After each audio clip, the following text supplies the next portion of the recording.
Hello, everybody. Welcome to Tablestory's Nocturne surprise 4:30 episode podcast. Time is it? Where we just talk about our theories, like a little bit about our characters or their characters. So yeah, let's go around and say who we are and who we play for those listening. I mean, you should know by now. It's what, 12 episodes in? 10, I think 11? we're 10. Well, by the time they listen to it, it'll be 11, sorry. right? Ooh. I can't remember. I think it'll be 11. Anyway, I'm so sorry. Zeke, you want to go first? Fire me. Do I always go first? Sure, you bet. I'll give her a go. Hi, everybody. My name is Ezekiel III. I play on Tablestory's Nocturne. I play a character called Trick Magnum. That's not his real name, but that is his assumed name because Trick is a former porn star and now turned porn producer who is the CEO and COO of Trick or Treat Productions, LLC. He had an experience earlier in his life that opened his eyes to a world that might exist beyond the veil or just on the other side of the mirror. And he's gone back to his hometown during the porn off season to take a class with the professor and to see if there's anything to this. And that's what he's doing. How far do you want us to go? Well, I'm assuming they're only listening to this if they've, caught up. Okay. So they'll actually be listening to this after next week's episode. So they're ahead of us. They know more than we know at this point. But yeah, so as much as you want to share, I mean, if you want to share what happened last week, I think that'd be pretty cool because I want to talk about it and I'm sure we all want to talk about it. So, well, there was some being, some form, some thing, some shape, which is kind of par for the course for this particular group that it's hard to describe what it was, but it was big and it was shadowy and it was going to harm some of us, or at least one of us. And Trick had an awakening, and realized that there was actually something to this supernatural power that he felt so many years ago, or that he glimpsed, and he was able to harness something inside of him and use it to his advantage when confronted with this being. And someone orgasmed because of it. And so that's right. Lest we forget. I didn't want to tell her story for her. But yeah, so it emanated. He emanated with this otherworldly energy, and the way it manifested himself through Trick was very sexual and very sensual. So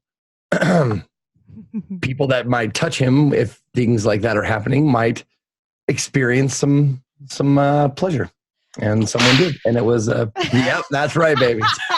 That's right, baby. And yeah, so, and also we talked about how this particular, what is not called class, it's called a it sort of is, but it's called adept. When you are this type of magic user, you're considered an adept, because there's another one after this. Okay. Actually, two more technically, but anyway, cool. I don't want to spoil you. But yes, he's an adept now, realizing his powers as a pornomancer.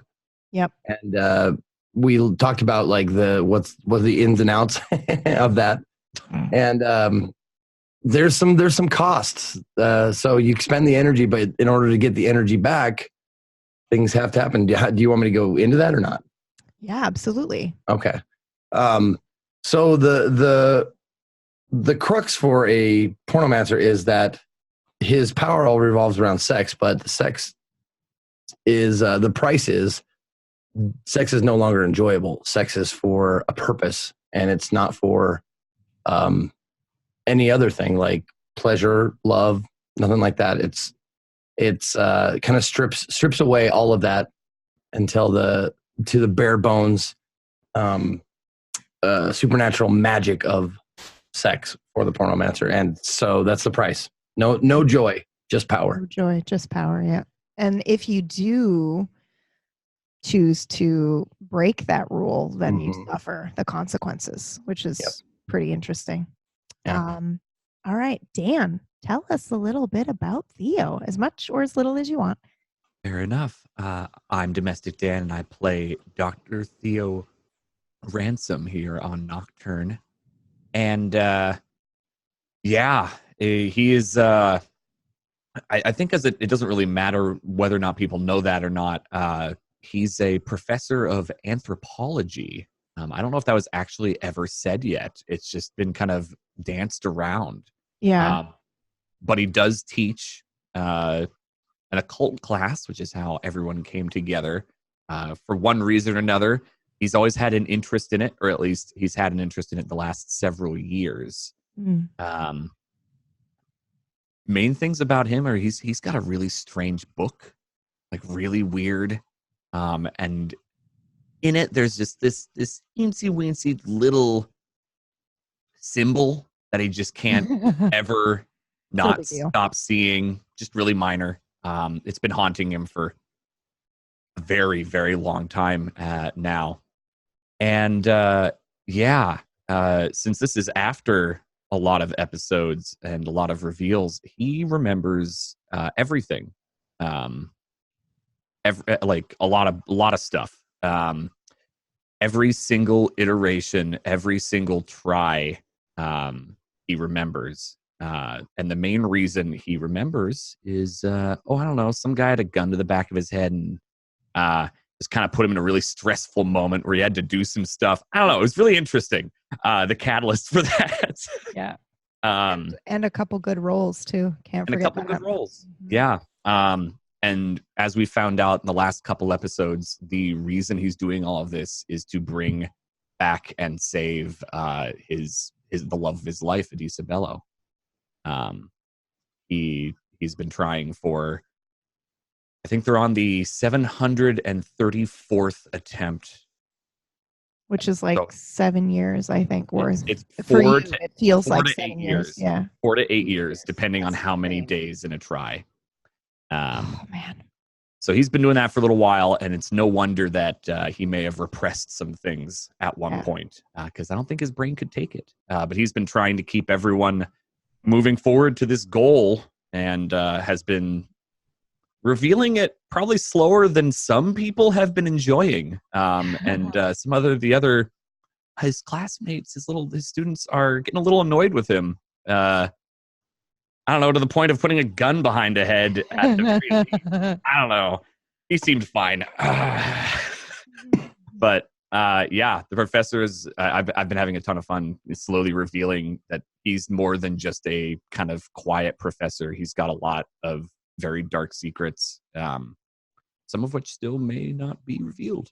Yeah, and we'll talk about this in a second, but I think he was the slowest burn, that no one was really like expecting you to kind of come out and just be like, oh yeah, I'm sort of the reason we're all in this mess, which was very interesting to watch that unfold. But Pax, my dear, tell us a little bit about Brian. I play a character named Brian Miller, a functioning alcoholic, former husband, former father, due to an incident that happened a while ago. Still, the details are unrevealed. I play a character I've developed that's relatively simple, on the principle that I'll let the world shape it more.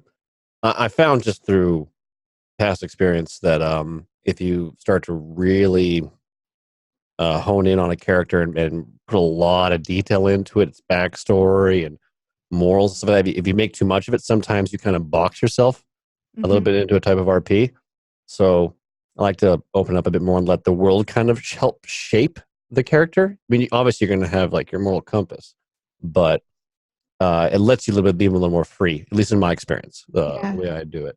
And then your So changes happen organically, you mean? Like, yeah, then that way I can kind of just, I'll have my staple of things that I stand for, but if circumstances happen, I'll be able to change and adapt. That makes sense, at least, and try to keep it that way. The character overall, pretty, how would you put it? Not very, what's the word I'm looking for here? Eccentric, I guess. Mhm. Very down to earth. No powers as of yet, and I'm personally, I'm fine never ever getting them. I think having a very grounded character brings a lot of vulnerability to the table. Yeah. And with a horror story, vulnerability, in my opinion, is like key.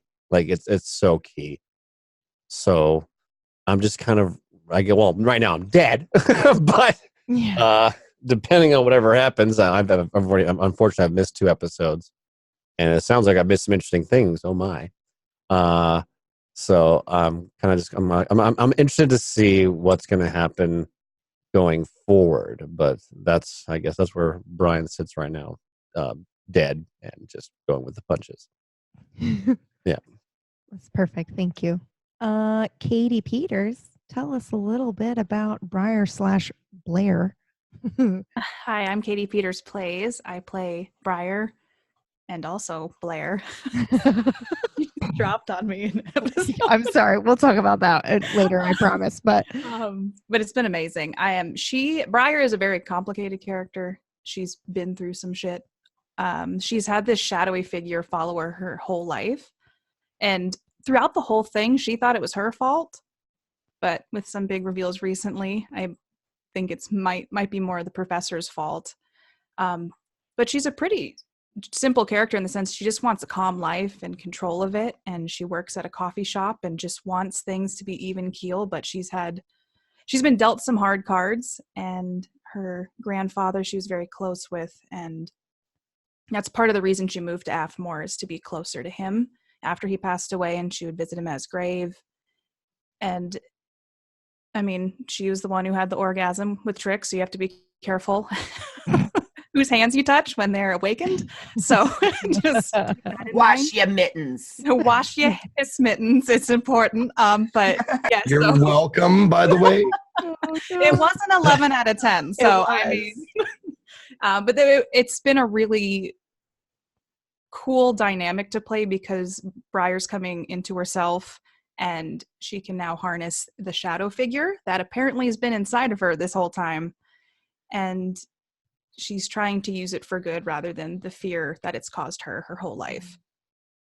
That's something that I've noticed with her in particular, is that control factor. Like she likes to just feel in control, and then she's calm. You've done really well with that. Classy Katie, tell us about Emma. Emma is complicated. Emma. I feel like Emma's become kind of someone new. But overall, she's just a very complicated, misunderstood nurse, I feel like. Who I feel like other people should really listen to. Because she has all the answers. She has all the answers, yeah. Emma's a very kind of spoiled, upper class, she knows everything, and she's probably better than you because her handbag costs more than your education kind of person. Wow. Yeah. That is the succinct way to describe her. And I'm sure all of our experience with her thus far. Everyone's probably nodding their heads and going, yeah, fuck that whore. Yeah. I'm proud to be the heel, by the way. She's fun though. She's definitely fun in this. Like, obviously, like, I'm assuming people have listened, so spoiler alert. I've died and been not reborn, but now I'm new Emma. I'm Emma that is from a different part of the time loop that went through or whatever. And so she hasn't really been spoiled by the group yet. It was a different group that went, and the group, and I feel like the different people that went didn't bring out her icky side yet. And it's been interesting playing that side, but fun. She's kind of, it's interesting because I've seen some like interesting comments about her both ways, and I'm like, she just like who she is. Yeah. And I'm proud that you hate her. Like, there's a lot of people that just hate her, and they're upset. There's a lot of people that love her though too, that are like, she's the best kind of like. I'm concerned with those sort people. of antagonist. I know. Did you see that one comment that was like, can you get a fear boner? Because Emma, damn. I was like, oh, wow, okay. Yeah, she'd crush you if you want. I did, and I believe that was on the episode where I like tickled the man's liver. Yeah. Which yep, is that was the one. Yep. That all was exactly sorts of questions raised. You cute you out there. Hey, no shaming. It's like Trick said. Everybody fucks funny to somebody, right? Words of wisdom. Amen. All right, so we'll go ahead and like open the floor, you guys. So feel free to jump in whenever. But I do have a couple of questions for you. The first one being, is this at all what you thought it was going to be? Because I know it wasn't for me. Not that I had anything in particular in mind, but I just feel like this went in a completely different direction than I was expecting. Mostly because I think everybody, and you don't have to give yourself away if you don't want to, but there are those of you who started out thinking that maybe powers is something that you would want to do. And then eventually it was kind of like collectively, this is kind of fine. If this never happens, it'd be okay. Mm-hmm. It's definitely an interesting dynamic playing a game where eventually you start to pick up that you don't want to level up. Like leveling up is probably a bad thing. But it's also super tempting. Like you're like, it's like that, like, yeah, sinning, baby. Like, I'm ready to do it. But also, like, that's a deep end. And also, like, with all the experiences we've had with the touches with battle and the brief grazes, like, fuck that. I was like really excited for it.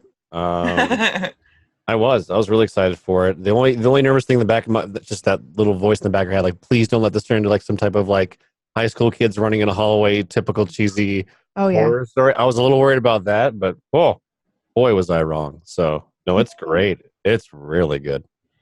I think my only worry was that it wouldn't be dark enough, which that was also my concern. But then also I had a concern that it would be too dark. But I love it. I'm so glad that we just kind of doubled down and did what we wanted to do, and I'm really proud of the show because of that. So yeah, I think I almost was not worried, but I think my original expectation might have been almost like Scooby-Doo. And I don't mean that in a bad way, but like, like, all right, there's a bunch of us, there's a mystery to solve. Let's go solve the mystery. Yeah. And it would still be dark, but like we'd all be like really working together and trying to like get each other's backs. And almost right off the bat, even just a few people were like, nope, I don't like you. And I've never liked you. Like, all right, nope, this ain't no Scooby in the gang. Like, this is not happening. Well, that first slap, dude. Yeah. The slap. Freaking slap right out the gate. That's right. The slap never happened now. And I think that you... Oh, it happened. And there are those that remember. Oh, yeah. I don't remember shit, man. I also think you called her a bitch in the first episode. Many times. Many times. Like, many times. You're going to shut up. And I was like, wow, wait a second. We're there. We're no punches pulled. Right there. Yeah, no, it was great. It was really great. So the next question is, when you were thinking character creation, and I know that Classy Pax answered this a little bit by saying, "Oh, wait a minute, we're going on to the next question already." Yeah, no, go ahead. Go ahead if you. No, I was just waiting my turn. Like I was. Go for it. But as far as like, because I think all of us have had you can't help but have expectations when going into something new or preconceived notions if you've done something similar before, which all of us have, right? All of us have experience with role playing, tabletop stuff. And I've been a part of groups that are super flippant and just like having fun, getting ridiculous. And I'm into that. I love it. I'll get goofy with you. I'll like do meta shit and break the fourth wall alongside everybody else. And then I've been in like semi-serious groups where we're like, okay, we know when to buckle down and we know when to like, get into character and really make it a thing. And I wasn't sure which kind of group this was because have I played with one of you before? Maybe. Yeah, I was gonna say I play with you. Yeah. Doing was it Vampire or it was Vampire, right? Yeah. We did Masquerade together, so I knew that you were solid. But the other, and I know Dan, just through streaming and stuff. But I didn't know. I've never seen a role play before, so there was always questions in my mind about like what kind of group is this going to be. And then after the first session, like I was just like, oh, goody, goody, goody. This is going to be fucking awesome, because one of the things that I always want to reiterate and praise is the sense that if you role play, don't be afraid to be vulnerable. Don't be afraid to be to really get into it, because that's where you not only play the game and it's more fun that way, but you learn more about yourself. Yes. And it's an exciting adventure. And after that first session, I knew that this group was going to be a wonderful, non-judgmental, like, because I mean, personally, I wouldn't give a shit. I'd still give it, 100% no matter what. But I know there's a lot of people out there that wouldn't, that would be afraid of certain doing that in certain groups. And I was just glad that everyone else is on the exact same page, and everybody's like totally into it. Like even when it's somebody else's like in the spotlight, I relish those moments when we put up those little sticky notes and cover the camera. I'm just sitting there going, Yes. like I have to stop myself from going like all the time, man. It's great. I have to mute. Yeah, no shit. Yeah, it's refreshing being part of a group of where it's more of a game of hot potato with the spotlight, and we're like, okay, you have it, because you kind of want to sit back too and just like watch and just God, it's good that way. I like I that. think there were times like, and it may have even been like certain moments with like Brian, like you were having a moment, or I mean, I think it was everyone, literally everyone. Yeah. Like, can we not move to the next scene for a moment? Can we please just? I don't want to jump in. Stop it. Like, let it finish. Yeah, it's been great, man. It beat all my expectations positively, and I can't wait for every week. I can't wait to get back into it, and yeah, it's just been a wonderful experience all the way around. Have your characters changed than what you originally anticipated or envisioned for them, if you had any vision at all? So much. Yeah. So much different. A little, I guess. Do you want to share how they've changed, or is that secrets? Well, mine kind of went. So there's that. It's a big change. Yeah. Big change. Being alive to dead is a pretty big shift in the paradigm. Yeah, I mean, like I didn't really know. I think I kind of tried to role play it pretty similar to what you were talking about, Classy Packs. Like, let it be a little more organic, because I had ideas of what would do, and I wanted like Theo to be a bit of a slow burn, but I didn't know. I haven't done like a really more serious kind of quiet character. I've done serious characters, but not like a little more reserved, a little that. So I was kind of trying. Yeah. You can. And I wanted to kind of do that for a while. And I think I got to, but then there was a point where it didn't make sense for him to keep doing that. There was a bit of a change partway through. But you just your characters need squeezing, is what it is. Yeah. It's just you need to see someone else come up to you and just squeeze it out of you, and then but that's naturally let it happen, right? But it will eventually get there. Absolutely. Yeah. So there was definite change. The Theo now is not the Theo episode 1, but like it worked really well, and I was happy for it. I don't think I saw it, but I kind of I don't know. I was hoping for something like that, some catalyst, but I wasn't expecting it. Yeah.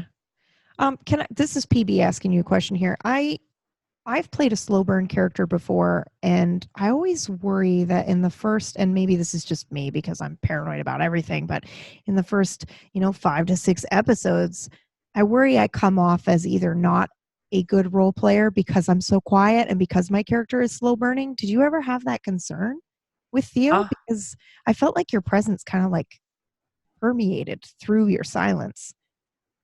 I think it's how you play it, but there's definitely always that fear. Like it's a show, so you're always going to want to be on. But if you're trying to be a character that, quote, isn't on, you get like there's like, I know there was a comment not that long ago, like, oh, is so and so like bored?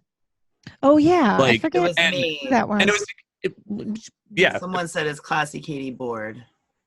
And that's always potential like fear. Is like, well, no, I'm really like, maybe I'm really enraptured by what's going on right now. Yeah.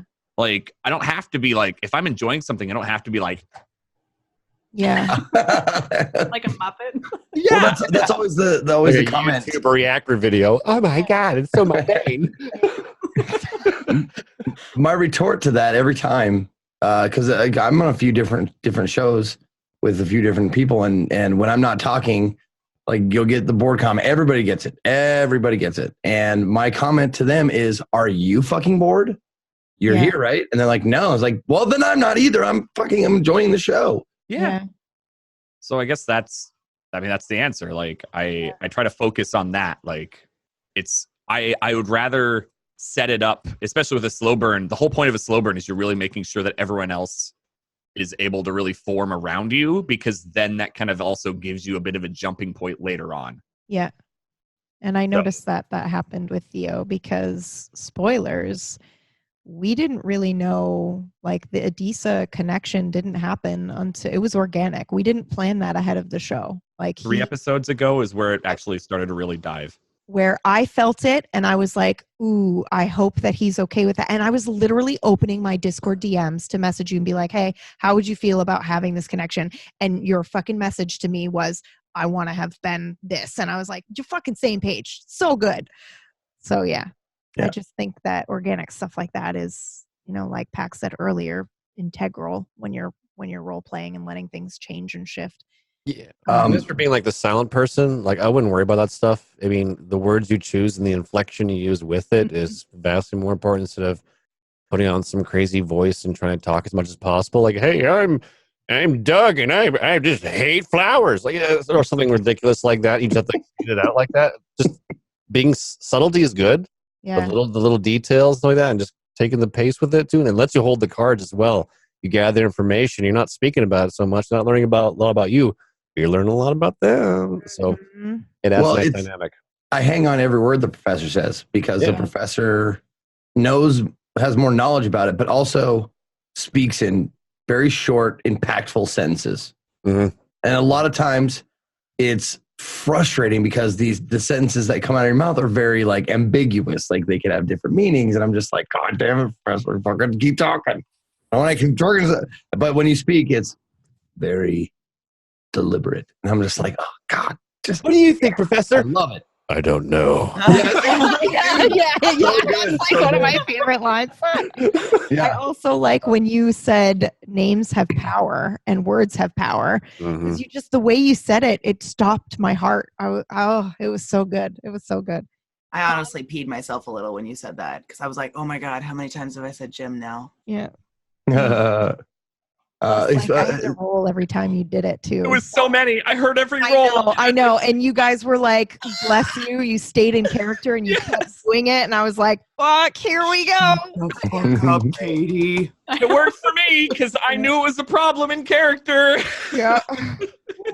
You just told us Jim lived over there, so we were just like, what does it matter if we talk? I'm missing It's there. Jim's Okay. just the neighbor. Yeah. Don't worry about Jim. Don't talk about him. Yeah, we can't talk about him. Don't too acknowledge Jim. That's true. much. That's I true. do want to ask you guys a question we'll catch you about up. him later. We'll catch you up, I Okay. promise. I mean, we can tell you now because you won't have a problem with meta, but we'll talk about Jim in a minute. One thing I wanted to say, like, just to let you guys in on, like, the audience, not you guys, but like, I don't know. I'm sure there's been a lot of this going around. But there are certain things that, when you're talking about not like how's your character changed from what you thought they were going to be and stuff like that, like there's the whole like neat freak kind of anal retentive kind of a house that Trick keeps was totally like out of the blue. Just one little thing. And I said, that's him from now on. Like you asked me about his bathroom. And I said, he has everything in its place, and it's this and this and this. And from then on, it was like, I'm going to remember to put this there, and this always goes there. I'm writing down everything that Brian has drank so I can replenish it, like 100%. Like you look below the cupboard, everything is faced out, and it's like in like rows, like perfect rows and shit like that. And it was just like one comment, and now he's like minor obsessive compulsive. But the character right itself, it's nice. Yeah, I to me that moment was so special because it is such an integral part of how I identify Trick now, but also all the labels facing out and having everything in the home that you're supposed to have in the home. That just speaks to his loneliness in that moment when you did that. And I felt that.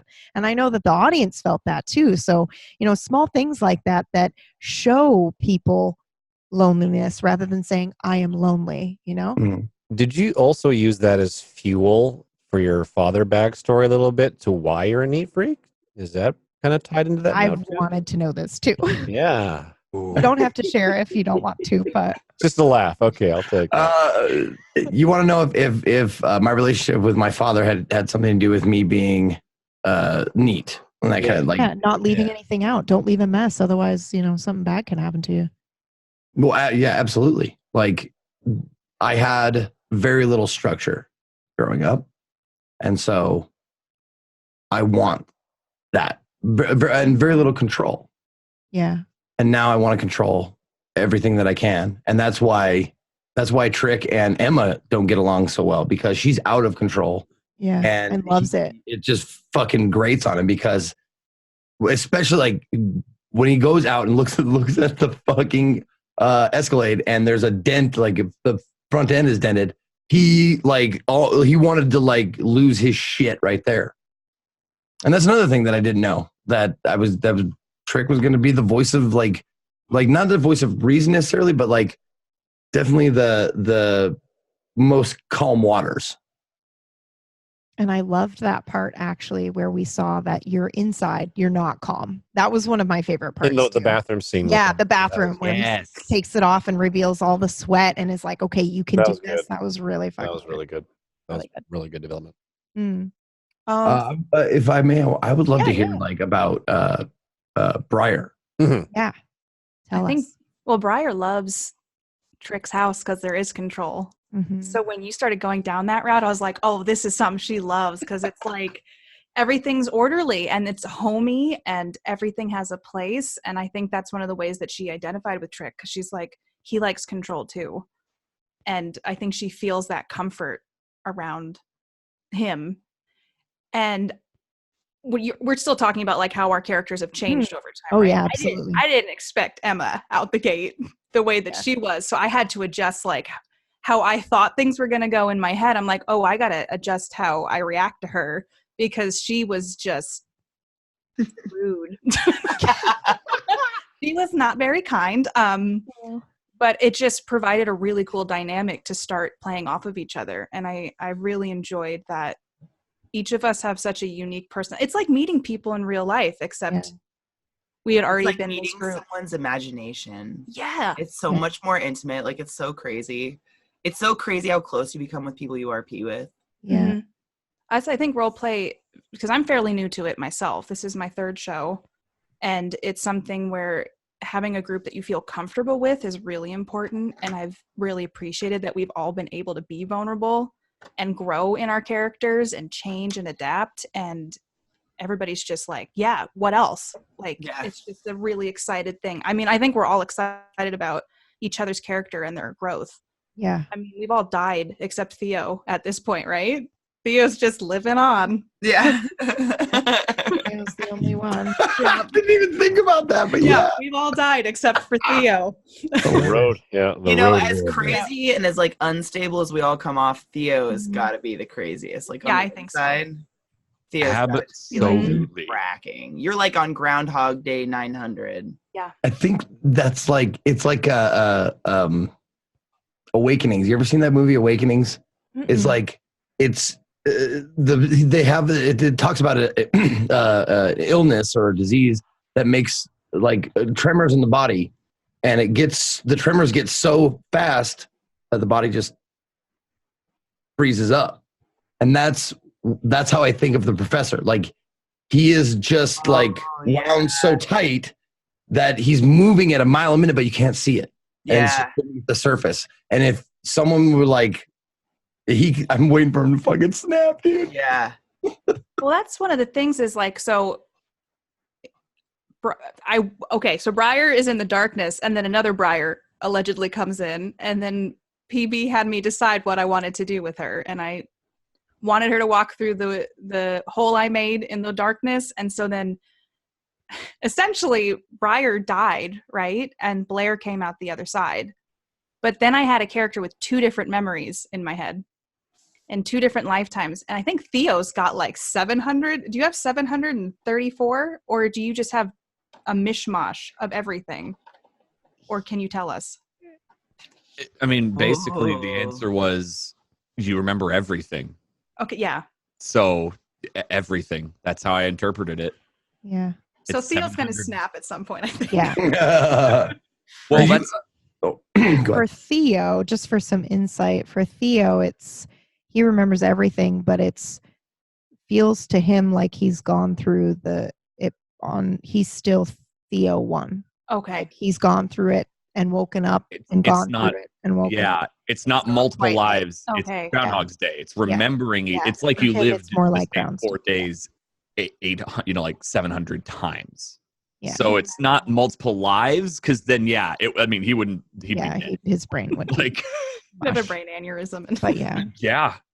But yeah, Yeah. so that is exactly sort of what happened with Briar and Blair. Really, it was kind of like there's 2 of you here, and only one of you will make it through there.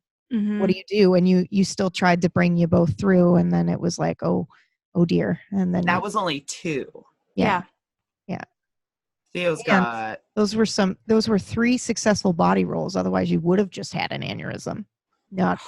We're talking spoilers, sort of, but yeah, it was a lot of successful roles in the show, and I will try not to say anything else, but a lot of fails too. But yeah, it's been so cool to watch that kind of like unfold, because I leave a lot up to rolls. You guys will ask me a question, I'll be like, let's find out. Yes or no. So that's really cool. So does anybody have anything else to add? Like, characters were not what they thought they were going to be, before I ask the next question? Well, I wanted to know Yeah. if you had an idea of Briar and how it's like, how the game has changed what you thought she was going to be. Yeah. She's more aggressive than I thought she was going to be. And She's a tough lady for sure. she's gotten, in my head, I was like, I'm going to be like a quiet barista, like, honestly. And she's turned into somebody who's fighting herself, I feel like, and fighting for control of, because she feels a lot like this is her fault. And I didn't expect her to, like, get attached to Trick. And Nobody expected that, and that has No. been so beautiful to watch unfold. I'm just going to say, because I'm like a viewer in that moment. I'm just like, I ship them so hard. my community has come up with ship names. Yeah. They're like, is Brick, and like all these, like, they stuff, and I'm like, I love I'm this. Team Brick for sure. Yeah. And I love the new Emma. Like, I love Emma because I feel like Briar and her have more of a connection, and I kind of like how we feed off of each other, and I've really enjoyed that. So I think what I went in with, what I thought Briar was going to be and what she is now, is I didn't expect a shadow creature. I mean, that's a whole different ball game, but it's been really cool to just kind of experiment with her along with all of you, because I think they've all kind of turned out differently than we probably all thought. Very much so. Question for you, CK. How weird has it been for you, actually? Because your character died and you had all this growth, and then you immediately were able to very well switch over to an Emma that had never experienced any of that. So you treat them completely differently, which is super impressive. And heartbreaking moment when you were like, where's Mr. Miller? Where you called Brian Mr. Miller. I was like, oh. Sorry. I'm such a fangirl for you guys and your characters, but I've just been very impressed. So what do you do to kind of like remember what you have and have not experienced? I guess that question could be for anybody who's died and come back. I don't know. Emma's been kind of like, I guess it kind of connects to our previous conversation, like the evolution of our characters and how they've changed. Yeah. Like, I have to admit, some of the most iconic scenes that have happened that people have done the fan art I've never watched. I've never watched any of them, and I fast forward them because they are like the epitome of my insecurities coming out. Like, everything I'm afraid of people seeing in me, like being arrogant or being cocky or thinking too much of myself or something like that, I've just like funneled into this character because those are traits everyone inherently hates. People hate arrogance. People hate people that have that air of I'm better than you and I know it. And it's irregardless of what you say or what you prove, like I'm still better. And that's just a horrible attitude to have. And so it's been really weird. It's been interesting because now it's like, I don't know. You know, it's kind of like Zeke said, when you try out new RP groups, like it's always interesting because you kind of have to feel it out. And like, I think the way Emma was kind of a bitch was like a shell a little bit of Emma.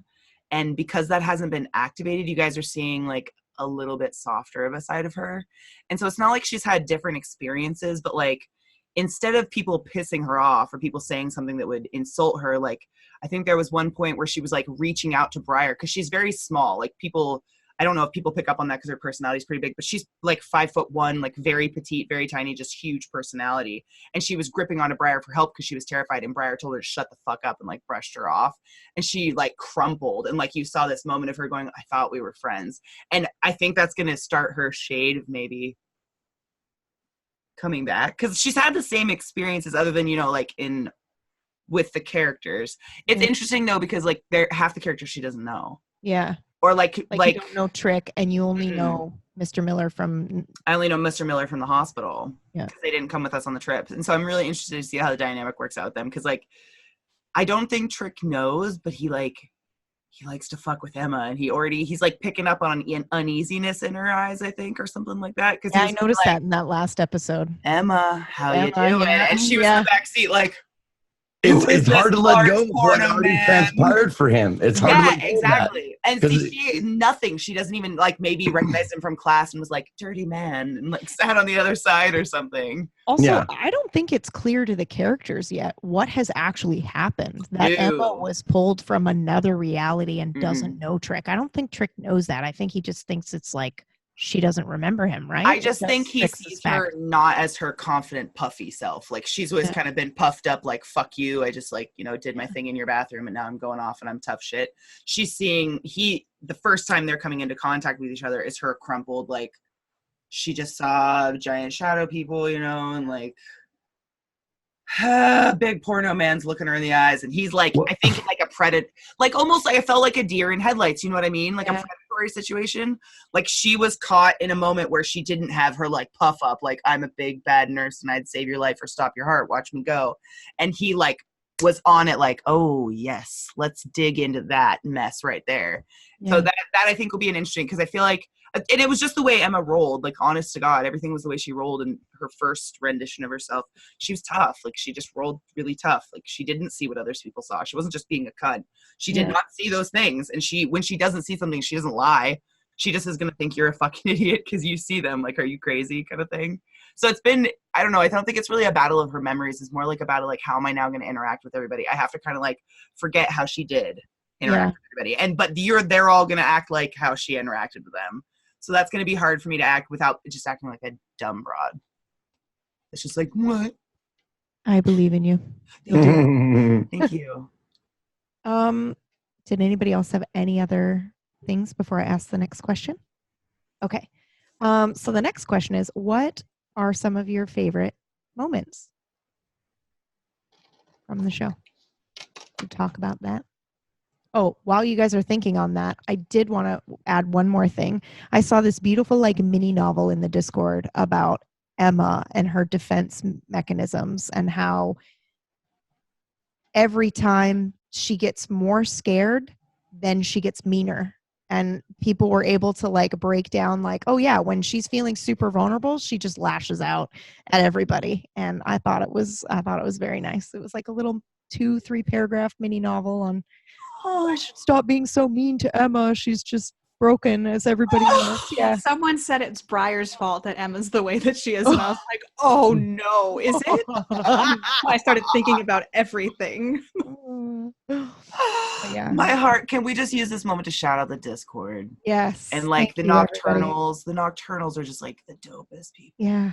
That's why we're doing this is because of you guys. So thank you so much for all the fan art, the support, the love, the theory crafting in the Discord. I read it all, even if I can't say anything. I try so hard. I just say nothing or just answer with an obligatory emote. Yeah. I'm so Yeah. scared to do anything. I'm just like, Yeah. yes, this octopus dancing. Yeah. Yeah. Yep. Sometimes I'll only comment if it's like an error or something. Like somebody thought Adisa was spelled differently because of accidental typo or something, and I'll come out and I'll be like, no, it's this way. But other than that, I just have to shut my fucking mouth, let everybody go, because otherwise. Yeah, okay, so favorite moments. Anybody have one in particular? Or a favorite episode? Go ahead, Dan. I know you got one, don't You you? got one. I did. I spoke first last time, so I was letting someone else do that. It was the premiere. That first 10, 15 minutes where I could That see was fun. That was everyone losing their minds Yeah. of what we were doing. That was the episode that both Zeke and Classy Pax were out. Yeah. CK, KVP, and myself had the it was one of the restarts from the professor. Yeah. And we introduced the entire show like we did the first episode. We were like, And- hello, welcome. You know, this is the premiere episode of Nocturne. And we just introduced ourselves and pretended like it was the very first episode. And chat was like, what's happening? They were confused at first. And then they got it. And they were like, what? This is insane. And yeah, I could, out of the corner of my eye, I could just see the Discord was exploding. The regular chat was exploding. That was fun. So that was, the Discord was maybe my favorite during that too, because I could just see people like, I don't want to type potential spoil things in chat, but what is happening right now? So I think that was my favorite moment, is because of the madness there. Yeah. And also, I think that's one of my favorite moments because the community. In that moment, they were like, we don't want to fuck it up. If somebody's watching this for the first time, we don't want to spoil it and say it's not the premiere or it's not the first episode. So in the chat, they were like, it's the first episode. They were acting right along with us. And then they were in the Discord. They were like, ah ha ha ha. No one has any idea. Yeah. So that was really good. That was so cool. Yeah. Also, I just want to say that is one of my favorite moments as well. Not because, we did something crazy in that, but because the way we collaborate. Because after that last episode wrapped, Katie Peters was like, we were trying to think of what we would do while you guys were gone, or, while there was an absence. And we were just like, we don't know what we're going to do. And do you guys want to do one shot or, something really? And Katie's just like, let's just go back and do the first fucking episode. This is the most brilliant thing. We're doing an alternate reality / time show. That's brilliant. It's like a door moment all over again. Anyway, it was great. It was real good. I think it was everybody. I feel like. But I think that's what I mean. That's what I liked about it, is that we all collaborate together, and we get excited about doing things together. And I know Pax has said this before, but it's about making room on the floor for your other friends and your players. And you guys do that so well. Even now in the podcast, Dan saying, oh, I spoke first last time, so I'm going to let somebody else jump in. That type of respect and consideration you guys have for each other it permeates in the show, and it's great. It's like why everybody can love all of the characters, because everybody has the spotlight several times per episode. Or if it's not, then it comes up at some point. I feel like we feed each other a lot of spotlights, which is awesome.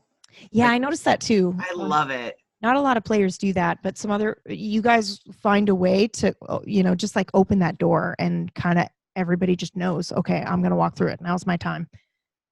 Well, something that I've learned role playing over the years, for as long as have been doing it, is there's something so precious to be relished in playing a support role and playing someone who builds the pedestal on which another person can stand. It's a magical thing to sit there and go like, you have your moment, but I know I built that pedestal. I like that feels good. Yeah. I think a lot of people, especially in a traditional, D&D, it's a little bit harder to know what the support roles might be in a campaign like this, but I know in traditional D&D, a lot of people don't like to play those support roles because they want to be the one with the sword doing the final blow, but that final blow wouldn't have happened without, bardic inspiration. It's just right. So I agree. And I'm not specifically talking about an actual support class or anything. Yeah. I'm saying the person who like opens the curtain, Yeah. like as characters, not as characters, but as fellow role players, like Yeah. table mates. That's true. You guys do that a lot for each other as well. I have sorry, go ahead. You were saying favorite moments. Does anyone else have a favorite moment? Yeah. I'll go with mine then. If you guys are still thinking. I have two that really stick out in my memory. One is being there. I didn't say much at all until the end, but being there with Brian at the grave and just having like Trick witness that and be a part of it, and having Brian know that he was standing there waiting. That was a powerful thing. And the other one, selfishly, that was the bathroom breakdown. Was something that came upon me in the moment, and because you prompted me with some question. It's always you, PB, like prompting me with a question like, how does the bathroom look? What's it like in there? You said something to me, and something just went and clicked in my head. It's like, let's show everybody that he's not keeping it together underneath the skin. And that was a fun moment to be something other than what he has been the whole show. It was a really good moment. I have a lot of favorites in this show, but you guys, man, every episode there's like new stuff. It's great. I have a favorite. Yes, go for it. My favorite is when Brian slapped me. That was a pretty good moment. That shocked all of us. I went back and I watched that clip, and all of our faces were like. I have to say that was the immediate definitive moment of. I think that was episode 1. I think that was the definitive moment in this show where I was like, "Oh, it's on. That's where we're going. I can go there too." Like it was like, and I know like Classy, you're like, "This is my first like RP." Like you're dope. You're dope as fuck. But like that was the moment. Like you tipped me over and I was like, oh, because I feel like I have a personality where I always go overboard. Like even if no one else is gonna go overboard, like I'm gonna go there. But I try to taper it back. Like I don't want to be annoying. And when you like were like, can I slap her? And PB's like, I was like, okay, we're gonna have this fucking kind of show. It's just I was just like instantly pumped. Yep. I knew it. I knew that was gonna be the dope. I knew we were in for it. I think that was my moment too when I realized where we were going with the show. Yeah. Because the first episode, everybody's feeling each other out. And when he went there and did that, I was like, okay, everybody's going to make it. Yep. But I respect that. Like, go there, man. Don't be gentle into that good night. Like, slap that hoe. I would. And that's another lesson that I've learned from years of doing this is the most interesting answer is always yes. Yes. Yep. The tenets of improv. Right? Yeah, exactly, my friend. Yes, and.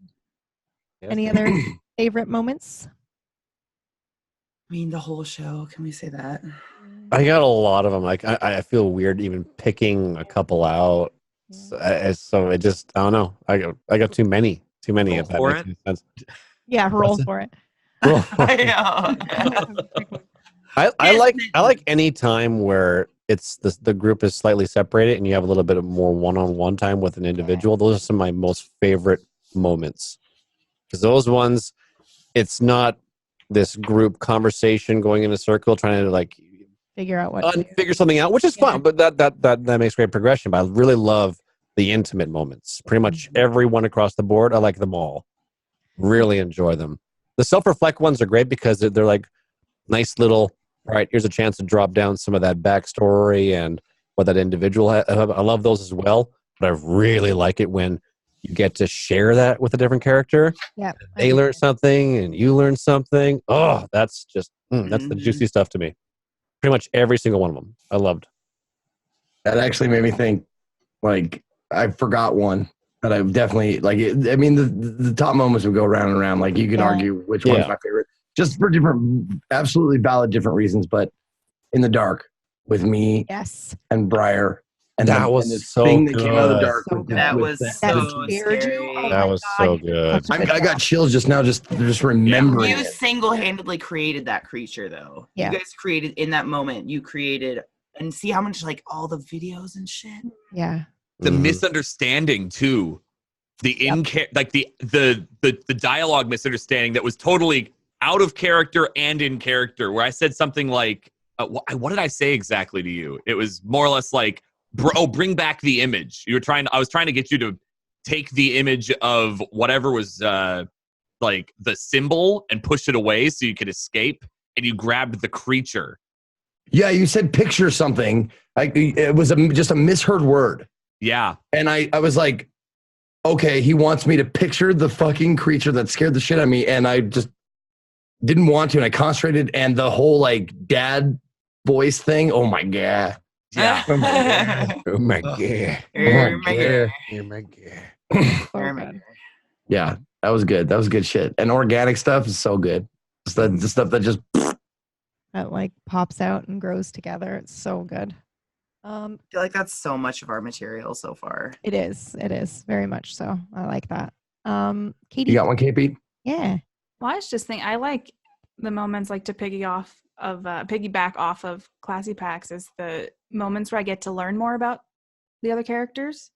And I have to say the one that most recently stands out is when he told us we're on try 733. That Like- drop, holy shit. Which was totally improvised. And I I didn't mean, know that. the learning more What? about Theo's character. Yeah, we're on try 733 or 34 now. 34, yeah. Yeah. He Yeah, just we're said in that. 734. Yeah, And I was just, like, I'll write it down. I love it. Mhm. Yeah, I What? think That wasn't between you two? You just came up with a number? No, he just did it. You fucking, oh my God, that just like blew my fucking You got to understand, this audience they eat up every little thing you say. Yeah. Like, I saw people like writing down 8730. I just read that. It's just a serial number for a gun. I was just like talking about details. Yeah, but they held on to it. They might mean something like, no, to me. Right now.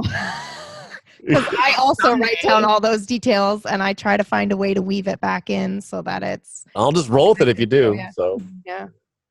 Yeah, I think that was. Sorry, Katie, go ahead.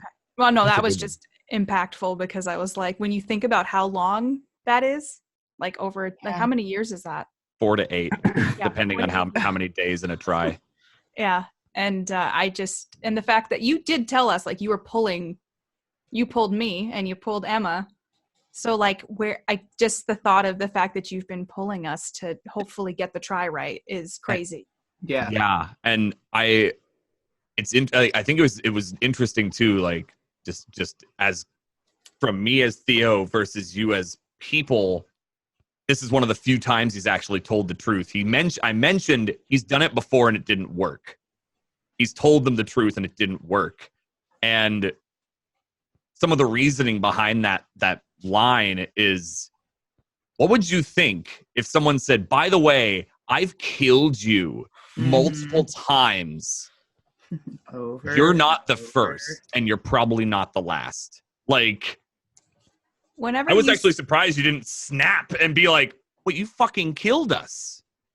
Yeah, whenever you say things like you've said that before, that like makes my mind explode because I'm Yeah. like, yeah, because Emma was like, we got to figure this out. We'll get it right this time. And like, you're just like, you've said that before. Like, it's just, you have killed us a lot. A lot. That was actually another one of my favorite moments when Great Theo, point. yeah, when Theo was like, you said, why should we help you? And he was, did you say because I love her or because I need to save her or something like that? You admitted that you just wanted to save her. He fluffed off the fact he didn't Yeah. care about them. It was Yeah. all for her. Yeah. And then she was like, okay. And so was Emma. They both were Yeah. like, that's real and that's honest and okay, we'll help you. And I was like, wow. Yeah, it was pretty wild. I love watching you guys because I feel like, you know, as a narrator, I'm just like putting out the sandbox and then I get to play lifeguard and like watch you guys play. And I love being surprised. I love that you guys don't tell me everything in your backstories. I love that you don't tell me when you're talking to another player about stuff and then it just comes out in the episode because I get to play along too in that way, you know? Like I think I'm used to GMs like wanting to know everything about what's going on and this makes it fun for me too. So I Okay. have to say there was a moment, I think Dan said it, and it was something along those lines. God, I'm going to have to think of it now. Now I'm going to make an idiot of myself because I can't remember it. But you said something along those lines a couple episodes now. Now I have to think of it. Go on. Okay. Forgot what it was. Dan said something just like that, and it was really relatable. Go on. I'm sorry. He said it was one of our moments. I'm sorry. I knew it. Yes, No, I know. go. It was one of our moments where we all had the tape on our cameras and it was all blacked out and someone was having like a really great moment.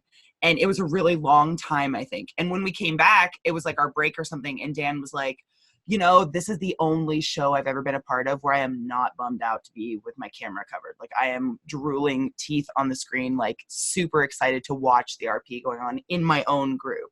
And it's ever since you said that, like that's so, I feel the same way. Like I'm sitting here like, I'm one of them right now. And then PB's like, in switch of scene. I'm like, oh, fuck, come on, put your pants back on. Like, you know? Yeah. You can see that smile and they're like, yeah. Yeah, I know. Yeah. I get to enjoy myself. Yeah. There's totally people like grinning. I think Yes. everyone grins. They're like, Yeah. "Fuck, it's not my scene now. I get to watch." Good. So good. I don't know whose idea it was first to put I the wanted to know cover too. up the camera. I'm You sure have to go back. I don't know. Yeah, we could go back, but You know, Man. I think it was you or Man. you, Zeke, or Pax. It was That me. It had- was my butthole. Oh, it was you with your stickers. It was your I butthole. remember I tweeted it because There I like it is. it was. I got knocked out, or one of you. Maybe it was when Yes! you slapped me or something. Was it when I When slapped got you? slapped, I was. Was it I when don't you died? remember. It was way before I died. No. it was Oh, way okay. before she died. But because when you died, that was also like you gave me permission while we're talking about that scene. You laying there with your eyes distant. I was like, is this a GM moment where I fudged the roll? Because you rolled 100 and you should be fucking dead right now, but I don't want to kill you on episode like 3. And you days, I was like, all right, we're just gonna do it. But yeah, so we all I knew it had to happen. God, it was so good. Speaking of that, Yeah. like as far as like putting our thing up, like if I was trying to think of my favorite moments, I automatically think, well, including me, like Yeah. that I was in or my character was in. But one of my absolute favorite moments that I had nothing to do with was watching Emma go to town on that fucking body and just unapologetically get weird and gross and yeah. wonderful and just like I The was sitting gorgasm. there like just going like, The gorgasm. oh Orgasm, my yep. god, So oh uncomfortable. So uncomfortable, but so good. It was so good. Oh, I and- still but haven't it- watched it. That's one scene I have not watched of myself yet. I'm a little. My mom watched it though. That was a fun. But it caused me to think like this was. I mean, I don't know if it came across or you're trying to make it like this, or I'm just too much in Trick's head. But like, it was a very sexual like Very much so. thing, and that's why I was like, why am I grossed out by this? This is just like her thing, Yeah. and it made me like kind of like understand, help me understand her a little bit more. It's like, oh, okay, Yeah. I The way kinda get it. the way I kind of built Emma's like powers, I don't know what we're calling them. She hasn't like come to her fruition yet, especially now that she's like reinvented. But the way I kind of envisioned them is the way I kind of envision her is she like we all know this person, the person that like is very, very sheltered as a kid and very controlled and like has a regimed life from kindergarten on. And the moment they get to college, they just lose their mind and try every drug known to man. That's how I envision like when she tips over the edge. So it's sex, it's drugs, it's ecstasy, it's everything out of Pandora's box you can imagine. That's what she is, like loses her mind, but it just so happens to, maybe interpret into fisting someone's gunshot wound. As you do. As I love you it. know where life takes us. as we all would. Sun does. Yeah. Sunrise, sunset. Oh God. Thank you, though. Yeah, man, that was a treat. It was a real treat. I like when things challenge me, like my moral compass and shit like that, and it helps me to hone what I believe in. There are some people that have very much polarized their view on Emma that moment. Like to this day, even the reiteration, like, nope, she's a murdering, she's against the Hippocratic oath, like, which is totally true. Like, you do not harm, you do not murder. Like, but I think up until that point, I don't think she'd ever purposefully like gone out and hunted somebody before. No. I think that was her very, very first time, like, Yeah. pray, come. That was a role too. You committed to the role you had, which was just that you Terrible. were. Yeah. So Bless you guys for that.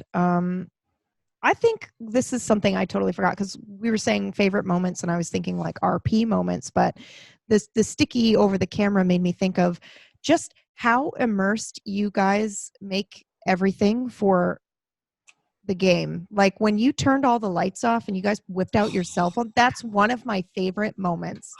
And you just had the phones in the dark, and chat loved it, and I loved it, and it's that kind of stuff. Or, I'm saying something and a sound effect will happen for me that I didn't do or queue up. It's just like all of that playing together, really, the teamwork.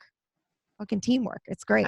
I've had so many people in my community, like a lot of people have actually found us on podcasts and come to I don't know if that's happened in your guys' chats lately.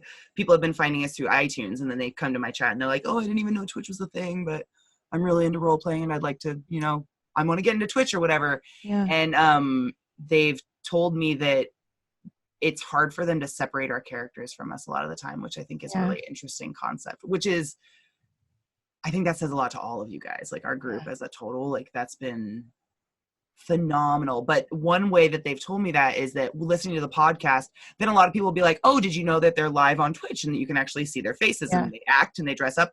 And when they say that, they can almost tell that. They're like, oh, when I'm listening to the podcast, like I can almost tell something else went on, but it's edited out. And so that's led them on to Twitch, which I think is kind of a beautiful thing. It's brought in a whole new audience.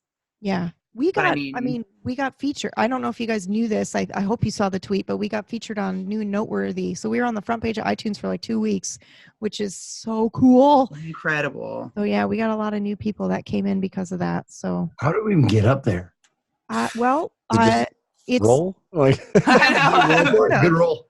You have to have I mean, they don't actually say how the algorithm works, but it's if you're a newer podcast, so you have to be younger than a certain amount of days, and it's based on how many people rate and review the show. So Nocturnals, you put us there.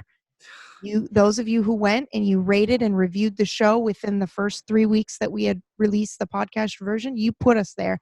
So thank you, all new Nocturnals who found us through iTunes. The current Nocturnals put us there. So welcome in. Yeah, honestly, thank you guys so much. Yeah. So I have one other question, then I have some fun questions. Ooh. So this next question is, what is your, well, maybe not the favorite moment, but something that surprised you, intrigued you, or was your favorite from another character that you weren't expecting? Go ahead.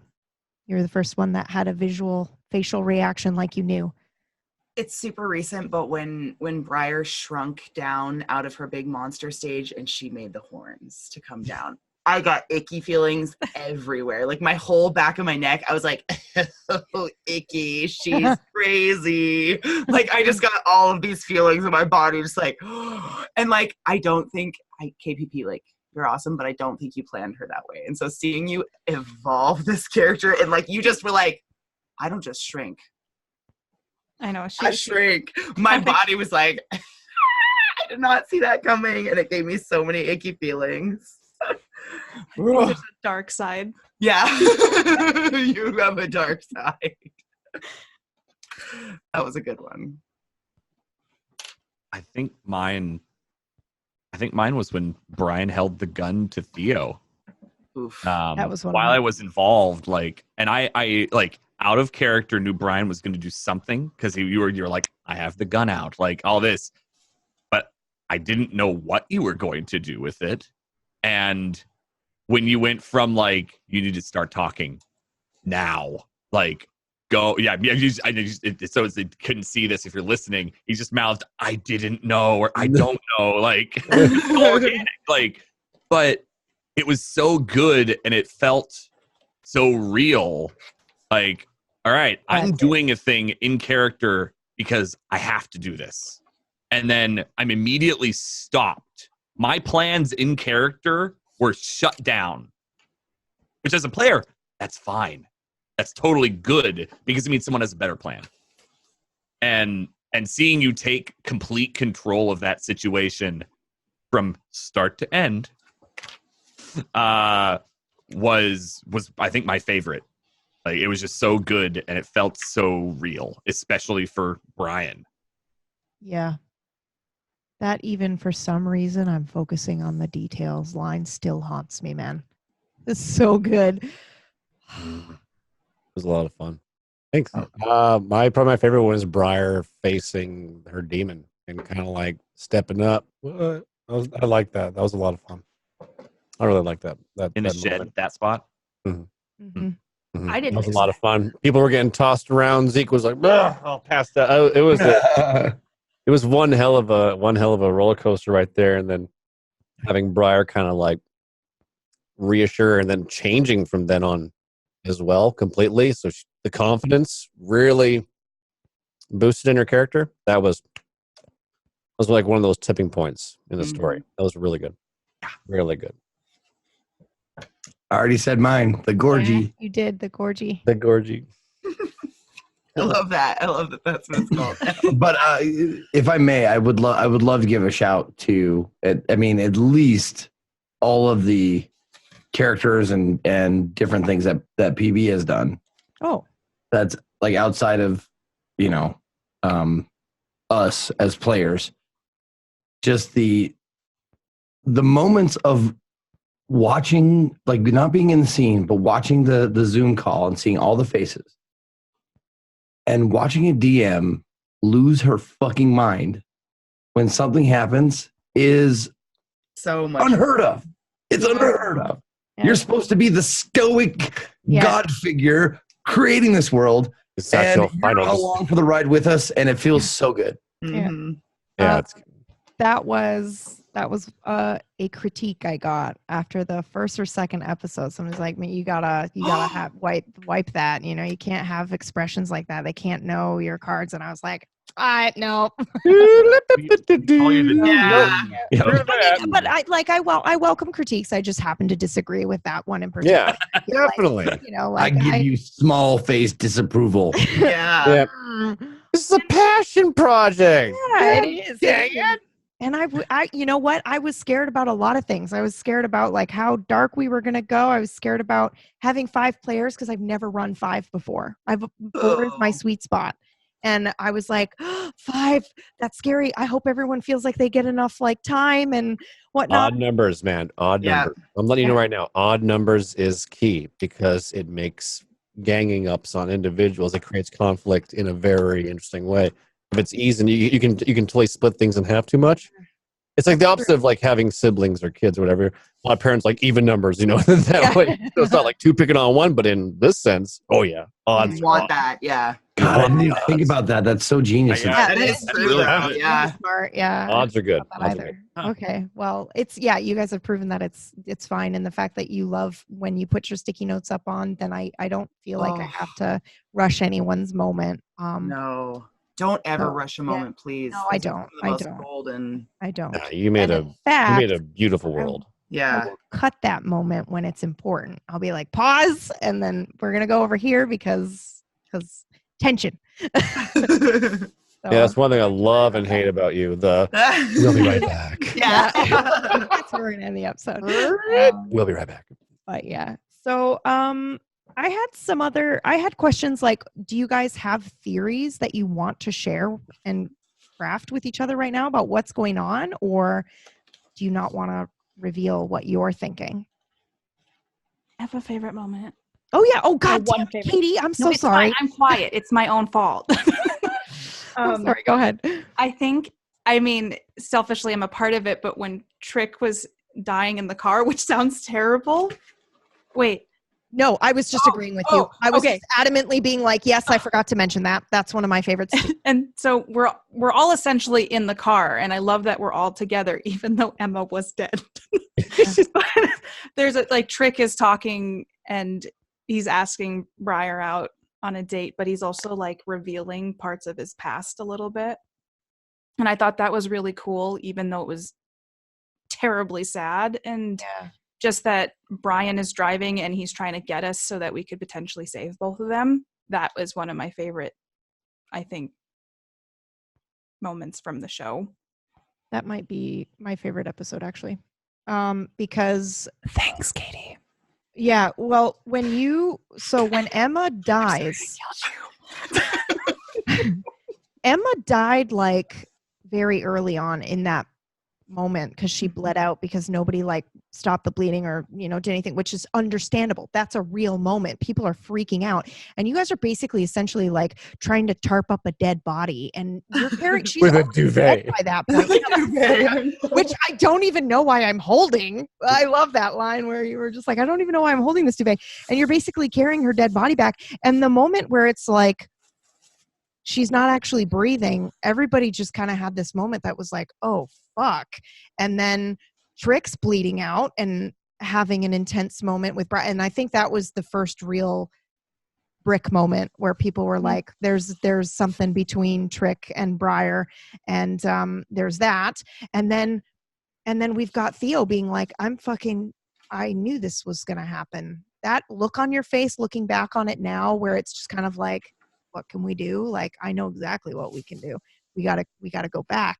And then Pax, where you're like, I'm just gonna floor it onto the ground. Like, I'm not this time. Where you pointed at oh my God, that whole scene was so good. Sorry. I took over your moment, Katie. No, you're fine. No, you did it for me. I feel like, yes, that was so good.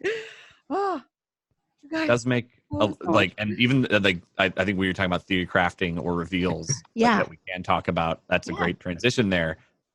I didn't know what Theo knew when I let Emma die. Like, I was trying to help, but looking back, was he trying to help, or was he just ready to let it happen again? I think he was ready to restart. That's kind of how I feel too. We failed. Yeah. Like, gotta try again. Yeah. Why bother saving her?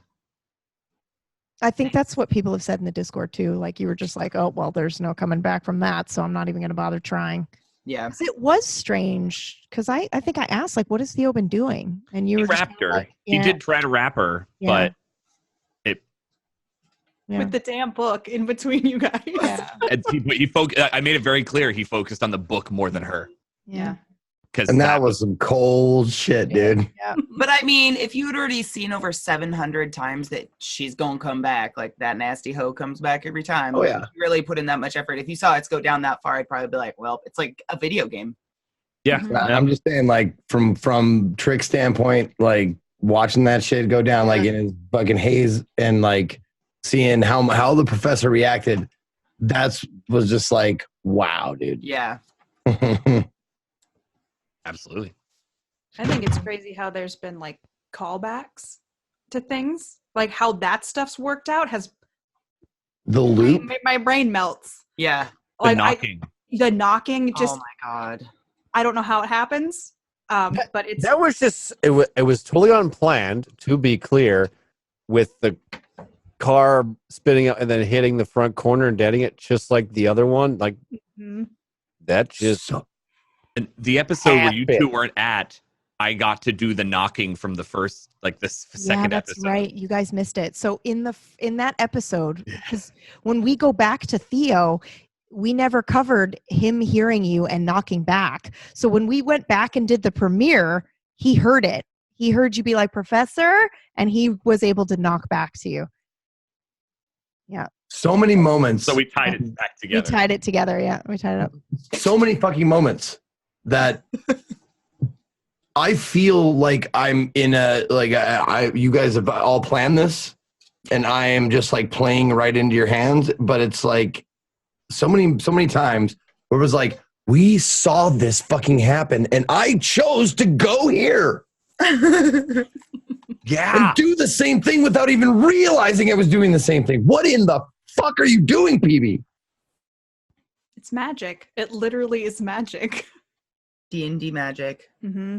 A bit of magic and a bit of improv and a bit of memory palacing. But yeah, it's good. Okay, so now I have I know we've been talking for a while. I love you guys. Thank you so much. I have some fun questions for you that chat Nocturnals came up with. Ooh. And in case we ever do another episode of this again, we've got some other ones, but the two that we want to talk about are restaurants and bathroom talk. So, and this one that we just wanted to know, would Trick send nudes for free? For free? Yeah, that's what I said. Hold on. What do you mean? Send nudes for free? Yeah. Would you ever send anybody your nudes for free? Well, that brings up an interesting question. If you're asking Trick, absolutely not. Yeah, because It's like, hey, do you want to do a come over here and do this broadcast for exposure? It's like, yep. you can't spend exposure. Go fuck yourself. However, if it was Henry at the art annex of the community college, he might pose for like people sketching. Yeah. That's an interesting distinction. It is not something that we had, Nocturnals and I had discussed. Okay. Question for Briar. How much money would it take for Briar to absolutely ruin someone's coffee order on purpose? Good question. Okay, like, I mean, Question. PB's alluded to it. Briar's done some shady shit. How much money? Yeah. Oh, I have a general consensus, so I will tell you when you answer. okay. The Nocturnals thought it was. I think if Briar was offered like 5 G's, she would fuck up someone's order. Okay, Yeah, I was gonna that's ask if what we the could all Nocturnals guess. I would have said 10. Oh, yeah. 10. Sorry. Yeah. That's what the Nocturnals guessed as well. $5. No, I mean like 5,000. Oh. Oh. 5,000. Yeah. They guessed $5. No, so depressing. Because she Man. Find that money. They think low of you.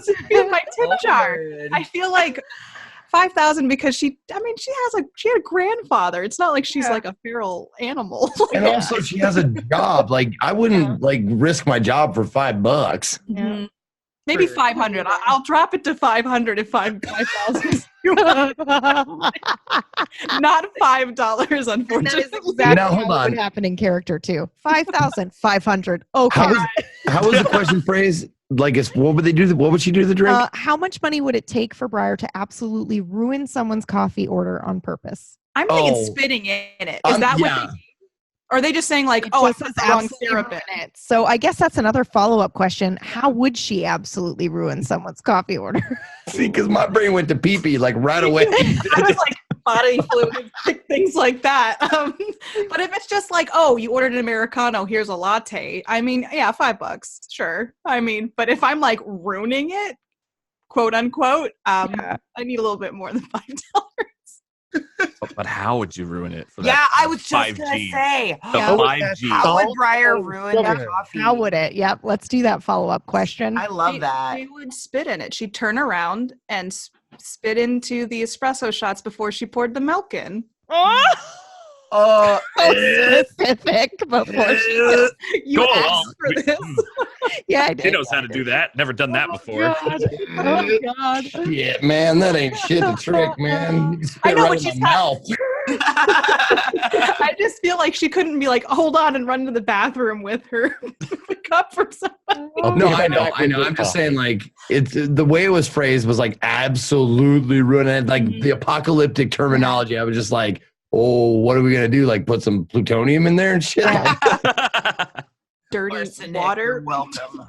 Dirty water. Ugh. But then again, it takes a lot to gross me out. So like, I go to really bad places. I can't believe people said $5.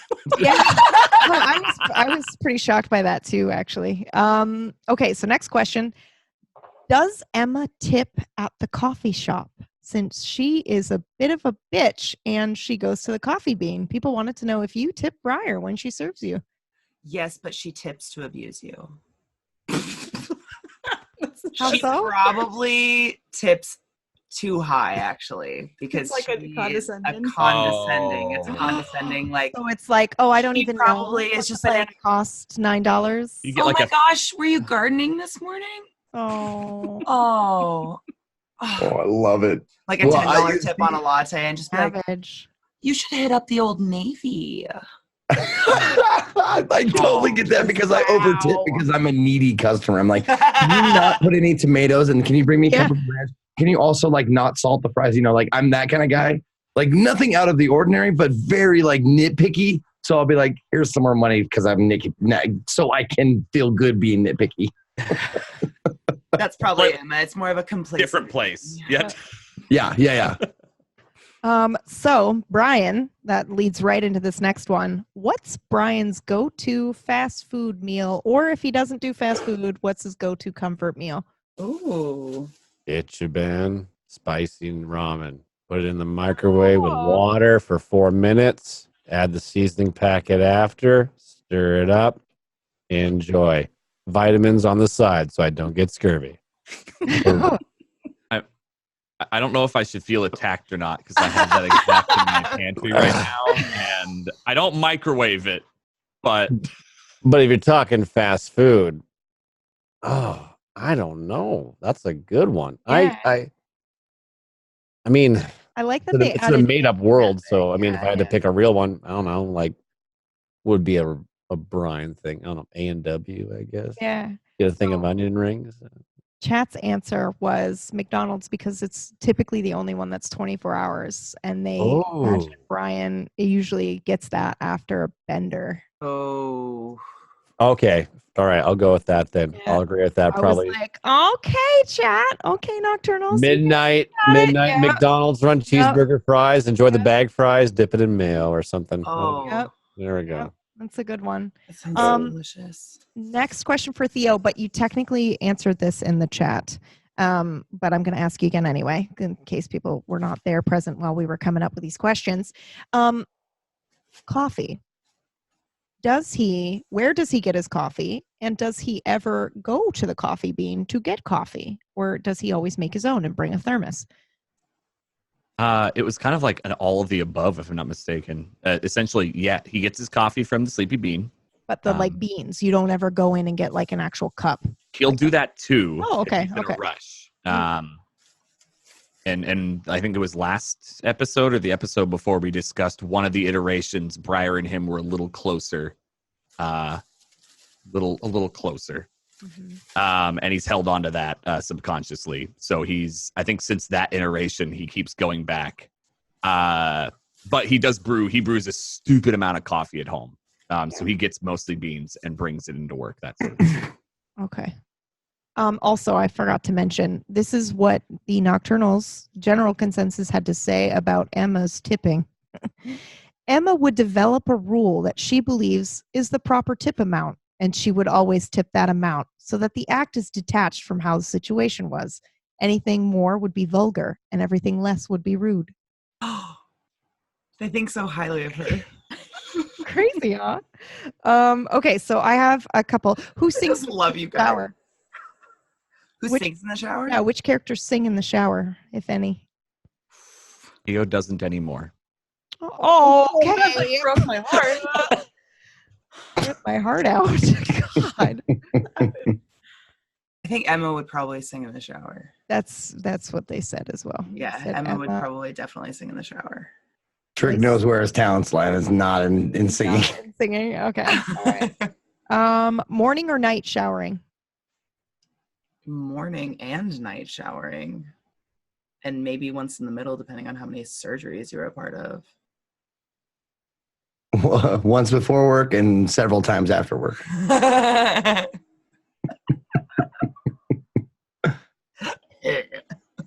Night. Yeah, Night probably would be okay. a night shower. Okay. Morning for Theo. Okay. What about Trick? Morning, for sure. Morning, for sure. Okay. 8 o'clock on the dot. Which way do you put the toilet paper on? The If right any of way. you say underhand, I'm going to be. I hate your character immediately. We're not friends. Yeah. So that is actually the only thing Nocturnals could agree on. Trick would have it this way and probably even have Googled how to do a fancy fold. Mm. So his toilet papers have the like guest a nice bathrooms? For the guest bathroom. Guest bathroom, yep. Took it out of my mouth. Of course, yes, for Sorry. the guest bathroom, there's a nice little triangle at the bottom, for sure. Oh, Absolutely, for God. sure. That's And good. every towel is exactly the right length hanging in. But in his bathroom, it's a little bit more loose. But I mean, let's not get out of control here, you know. Like, and yeah, and he definitely overhand and definitely like, very neat for sure. What about the rest of you? Yeah. Nope. Go. Too late. I've committed to you. You did. No, you committed. The vertical stand that has like 3 or 4 rolls in it, so you don't have to get new ones. Yeah. Perfect. So you don't even put it on the roll. You literally just like take it off and leave it on the counter. Oh, Okay. no, like the vertical like toilet Yeah. paper stand. Oh, so you just pull it from the vertical stand? Yeah. Oh. I have a vertical stand, but I take it off and put it on the roll. Oh yeah, no, it's just freestanding on its own. Okay. Fair enough. The roller's collecting dust. It just sits on Yeah. the sink right beside it. That's where it goes. A spare one on the back of it because of too many times I've ran out and shit. So it's one on top of the basin and then one on the counter. All right. Boom. KDP, what about just be over the top the Yep. correct way. And I don't think she really thinks that much about it. I think she just that's the way puts she's it on always the done correct it. way, but she Yeah. just puts it on. What about Emma? Doesn't Lately, use I've it. been really busy Yeah. with going to college and working, and so Daddy got me a housekeeper, and so it's like really whatever she's feeling in the time.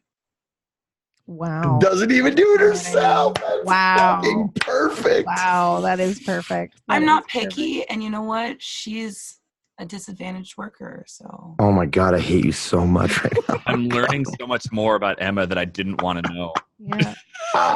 though. she can put my toilet paper on the roll. However, what is her name again? It's like Jakina or something.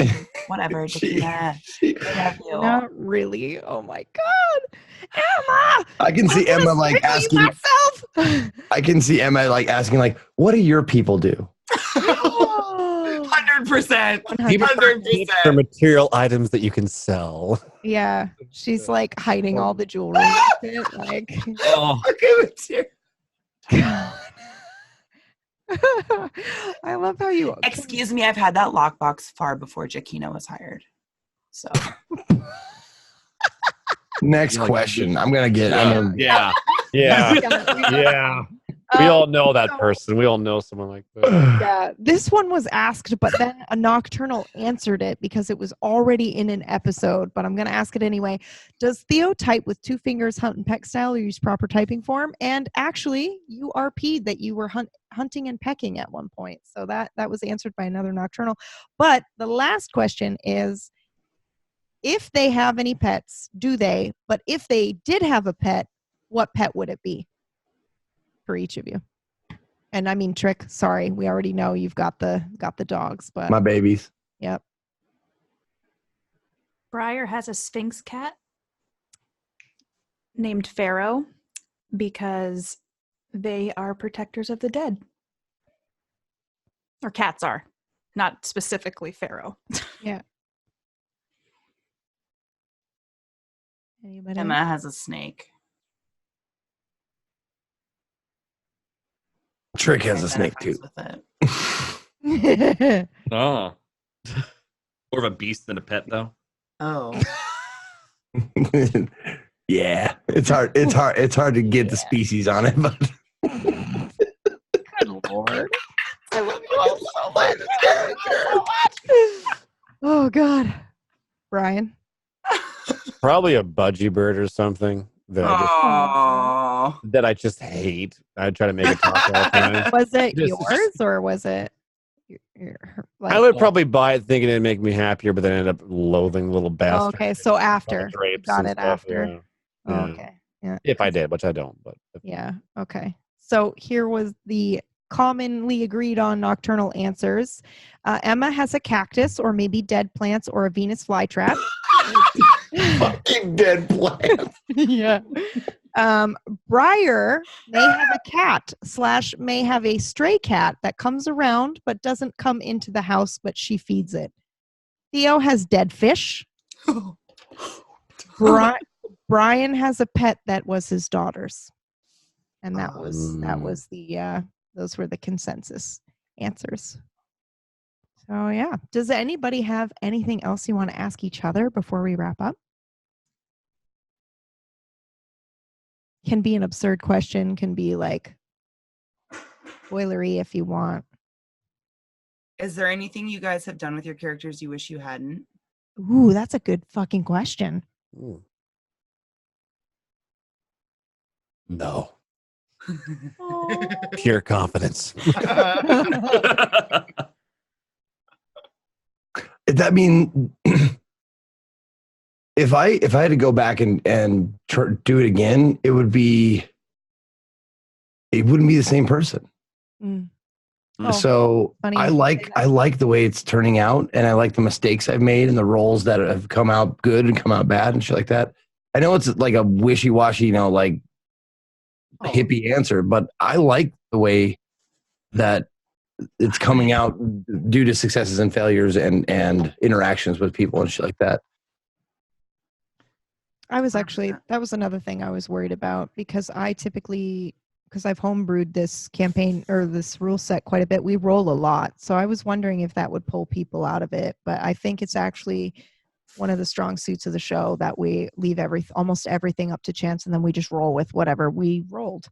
So I think that's actually a really good point. I think one of the reasons I hate to say it sounds so cocky, but we're successful. Like our show's very successful. I love our show. Everyone loves our show. Like our show, Nocturne has become its own creature. It's so cool. yeah. But like,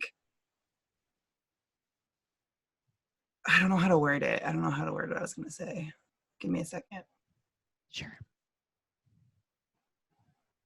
I think what sets us apart is how, I know my brain's always like 2 seconds behind. I'm like that beetle that moves faster than it can think. I think what sets us apart is how fucking homebrewed we are, though. I have never seen a show like this ever, and I love it though because no one, like I've been a part of a ton of D&D, and I love D&D. Like, don't get me wrong, but everyone and their cousin knows the rules to D&D, and they all have an opinion on it, and they're in chat to correct you, which a lot of the time is awesome if you're wrong. But in this show, nobody knows, so literally everybody's just like, "What's PB gonna do?" Yeah, and I think that is so cool. I love it. It's crack to me. Yeah. Well, I mean, just finding this fucking book. Yeah. Like $45 fucking or 50, whatever, however much I paid for it. It was in upwards of $40 for the player's handbook. It's such a cool book, it was tough to find. Mine was secondhand, and it was supposed to be in like mint condition. Do you see that hole in the middle of this page? Oh my gosh. It's fine. Like I don't care. Someone loved this and played a lot. I hope. It's had to be rebound and everything, but yeah, like I just, it's a fucked up. It's awesome though, set, and I love it. But we have absolutely homebrewed a lot of it, and I think even after last week's reveal of the pornomancer, people in the chat were like, "Oh, this is how they work or whatever," and I was like, "Just so you guys know, it's like completely homebrewed." Yeah, I like the fact that like that's not in the rule book, and people be like, "Fuck the rule book." Yeah, like fuck that. Like that's the spirit. That's right. Just go where it feels right, regardless of Section 79C. Yeah, that's what I like, which I know is not how everybody likes to GM, but it's how I like to go. If it makes sense narratively, I prefer that personally. I prefer that. Whatever feels right instead of whatever feels legislative. Correct. Amen. Go with the flow. 100%. I need to tell you that this has been the show, or the show and the game that I've had to look at the player's handbook the least, because I enjoy the rule set and I enjoy the descriptions because they have some really awesome like descriptions and explanations for certain things. Combat being one of them, just amazing. But it's so nice that we can spend 3 hours and not worry about experience or how to, succeed in the game.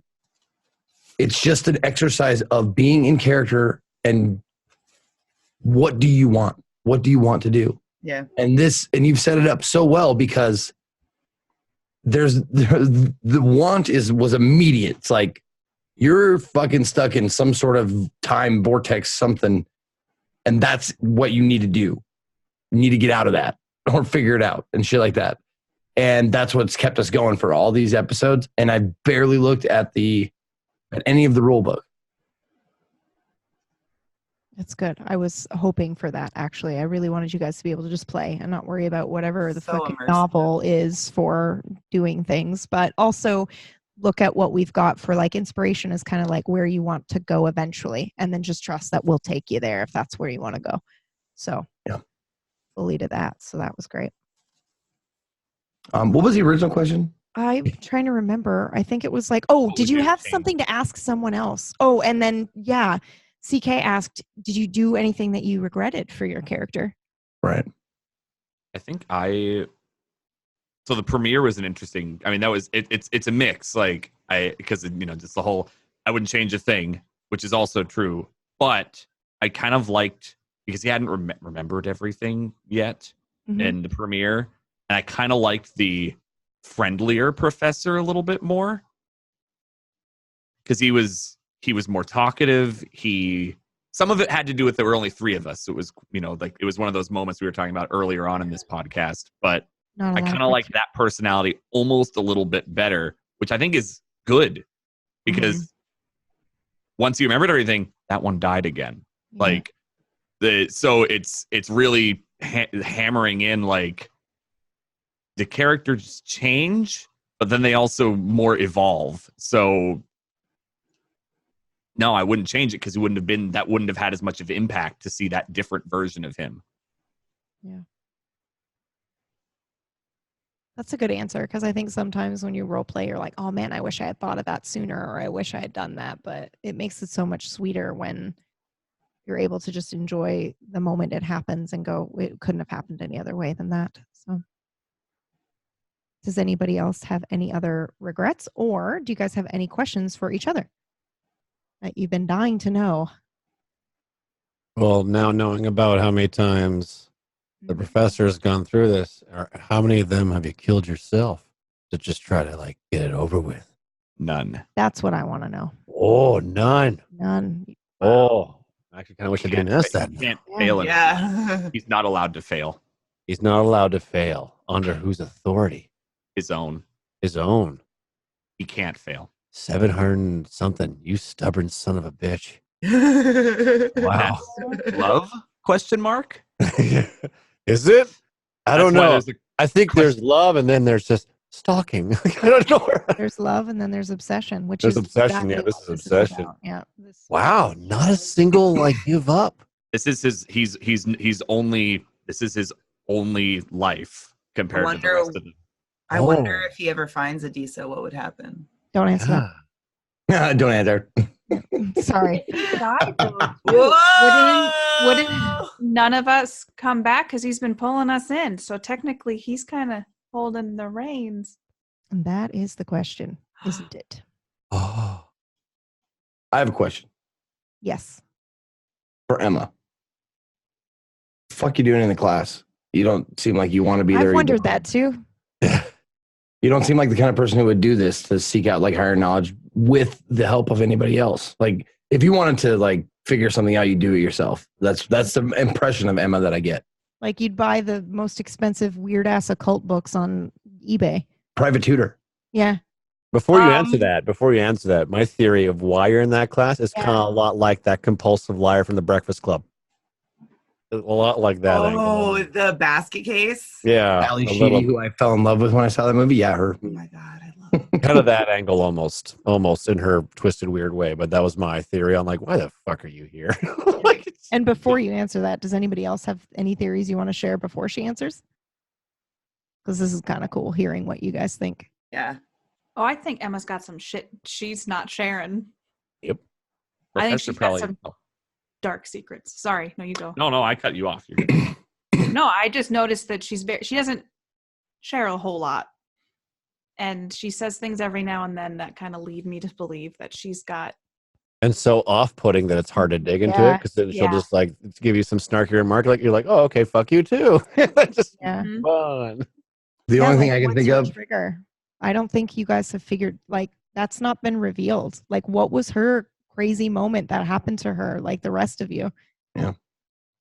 The only thing I can don't think even of is rich and just bored, has time on her hands, and can do whatever she wants. She's like, oh, let's go look at the crazy people in the occult class and see how many people, like, let's go poke the glass in the zoo. I need a credit, so I'm going to take it. Let's see how fucked up people are, kind of thing. Yeah, I was Interesting. thinking maybe she needed an extracurricular credit of some kind. Now he knows the professor has a very good idea based on I think it was at the premiere, or no, the episode after premiere, the big reveals. Now that he's seen some things. Mm.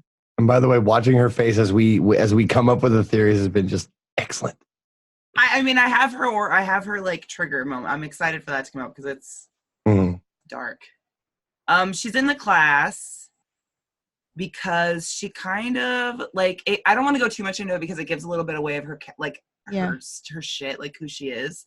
But she's a perfectionist, like if you couldn't tell, and she kind of strives to be perfect at everything. And nursing and medicine in general has something she's never had to try at ever. Like she's just like magically perfect at it all the time. Like she just kind of knows when to do what with every patient, and like every time for some reason she gives you guys a pill, you feel better. Like she just knows exactly what to do with people. And so she's like bored. So it's, I don't remember which one of you said boredom, but it's kind of like a boredom, and it's given her this like, well, I can literally do anything. Like might as well do something and show some other people I'm better than them. So she's kind of picked more obscure groups to like fluff her feathers in front of, you know. It is kind of in front of the medical community wasn't enough. Yeah, like because it's just too much. Like if you think about it, if everybody's a scholar, nobody's a scholar, you know. If everybody's a super smart surgeon, nobody's a super smart surgeon. So she's got to like go elsewhere to fluff her feathers. But there's a lot more to it that when you guys get her trigger, you'll see a lot more to Emma. She's not all pomp and circumstance. I remember Dr. Berman, and I think there's something going on there too. Maybe. I know. There's all that shit at the hospital that we haven't even touched on, like the weird spider leg people bending in different directions, and we haven't even gone there yet. I don't even know where that's gonna go. Jim. I have a question for Emma. Yeah, why Jim? Of all the names, why Jim? I want to know what your out of character reason was. What brought Jim across compared to any other name? Okay, so real story. It's a little sad. It's my biological dad's name who's dead. I don't know why it came out of nowhere in my head, but honestly, it is like a Norwegian folklore on his side of the family. And like my grandma used to tell us these stories because where I grew up in the middle of nowhere, Dan knows, Eastern Washington, deer, they go into rut, they'll literally like attack the fuck out of you and gut you with their horns. Yeah. And so it's part of like a Scandinavian folklore thing. Like there's this creature, this deer guy in the forest, and kids that don't come back by dinner time and their parents don't find them, the deer guy eats them. And so she like morphed that into like, don't go in the woods where we grew up, because literally deer will just gut the fuck out of you. If they like think you're a deer I mean, I literally have had deer like run into my car, like the side of my car to pummel my car in the wintertime. Like they're insane. So they came up with this crazy, like my dad's mother came up with this insane, like the deer in the woods story that's going to come after you. And so I don't know, when it came around, I was like, Jim is the guy now, I guess. I totally forgot we were going to talk about Jim, and then we didn't. I know, I'm sorry, Jim. Okay. I did have a question for you guys, though, and we can tell you who Jim is right now, Pax, if you'd like. So what happened was, and this is sort of a little bit of a mechanical spoiler, but I'm sure you guys already knew this was happening anyway. Several times there have been moments where I'm like rolling to see if an encounter will occur, and that was just a random one. Like that was the 66, right? Yeah, it was. The Jim has always been there. It's just like, will you see him or not? And it's like, whoop. And then it was a 66. So it was like, okay, it's gotta be crazier than I was expecting. So whereas you might normally just hear or see like a deer-like creature, you had to see him. So I was like, all right, here you go. Like right in the middle of the road is this like skeletal human-like figure with the deer horns, like with glowing eyes looking at you. I have to say, PB, that was my biggest RP struggle so far. Jim? Like being Emma and running into giant deer man in the road, like that. Oh, because of your background. Yeah. Just because of who Emma is. Like I honestly like had no idea in a moment, because if no one's figured out, like her biggest trigger is being helpless. Like she cannot stand to be helpless in any situation. So being overwhelmed by something that is 100% like unfamiliar to her, she's in the road, it's the middle of the night, you know, the whole scene of being texted in the middle of the night, nothing happens. It was technically her like rebirth. So things were going crazy in her head. Like I that was a hurdle. Like when you were just like, oh, you're driving down the road. Okay. A 9-foot fleshy, naked deer man comes out of nowhere. I was like, oh, okay. So what you're kind of saying like when is, I played patty cake with my daughter. I was about to say, so what you're saying is you didn't play patty cake with this film. That was the moment where I was like, She my offered God. him a ride. Oh. Unbelievable. Like he walked up to the But the car and was honestly, like, "Hey, I'm Jim." Like, I well, thought about it in those At moments. I think that's how Emma would honestly react to a situation. Like if a creepy homeless man came up to her, she would probably be like, I could take you to a shelter. Like she would probably definitely like invite them into her car because she wouldn't. I mean, she's kind of just dumb in that way. I don't think she's dumb. I think she has a defense mechanism. I agree with the Nocturnals that were like the scarier and the more intense and out of control the situation is for her, the crazier she acts. Yeah. She's just like, okay, sure. Oh yeah, I like that one. So that was my question about Jim. I'm excited about Jim. I love him. He's my child. I'm surprised at the way it went, and I am also excited. So that was not something I had expected. You guys have done so much that I haven't really expected, but have enjoyed. So that's great. Does anybody have any other questions for anybody? Because if not, I'm going to stop taking 2 hours of your life. All right. I adore you guys. We should do this again. Yeah, this was fun. I'd like to hear more of your theories once some other awakenings, if they happen, or some reveals. I'm excited for next week. I'm not. Which is actually only 3 days away now. 3 days away. Something like that. 3 days away. Yes! Wednesday, yeah. Yeah. Woo! All right, let's go around and do some shout outs. Where can people find you not here on Nocturne? Let's go in reverse order, which I believe goes Pax. I forget what their order was at the beginning. Go for it. That's what we'll do it that way. I'm ClassPax. You can find me at twitch.tv/ClassyPax. Same with Twitter, ClassPax. And I usually do this role play stuff anyways. So that's my norm. Mm-hmm. Perfect. Katie Peters Plays. Hi, I'm Katie Peters Plays. You can find me on Twitch at twitch.tv/Katie Peters Plays or on Twitter at PlayKatiePlay because Katie Peters Plays wouldn't fit. And I'm on Nocturne. I play Briar. So I hope you guys will come hang out with all of us. Oh, God, that's perfect. Next up, we've got CK. I'm Classy Katie, CK fondly known because there's a whole lot of Classy and a whole lot of Pax in this place. I play Emma. You can find me on my stream at ClassyKatie. Wait, wow, I say that every time. Twitch.tv/ClassyKatie, where I just talk all day. I don't know what I really do anymore. Profanity. There's some bring your children. Filthiest shit I have ever heard. It's so beautiful. It's absolutely beautiful. You want to hear some good shit? Sub to her. Battle. Yeah. Yeah, but I did come in at a crazy battle, but you know what? I stayed for a while. I was cooking my lunch when you were up on the screen being like, "Fuck me in the asshole." Like, okay. I loved it. It was great. Oh, Thank you so much for that sub, cocksucker. Like, it was like, what the fuck is happening? It was great. Mom, Lots are of you references. proud of me yet? Lots of references to a spiritual dick. I like it. Yeah. Whew. Next up, Dan. Thanks, guys. Domestic Dan. Hello, I'm Domestic Dan, cooking streamer. I do a lot of RP streams between like here and other table story shows and Atlas because that's my current Twitch right now. But yeah, Domestic Dan everywhere. That's me, and yeah, I love the show. It's great. Thank you. Zeke, you're last. Speaking of spiritual dicks. 11 out of 10. My name is Ezekiel the Third. Most people just call me Zeke. You can find me at /Ezekiel_III. That's Twitch, Twitter, and YouTube. What else do you want me to say? Just where they can find you. Where you can find me? That's where you find me. I'm usually broadcasting at noon Pacific time every day.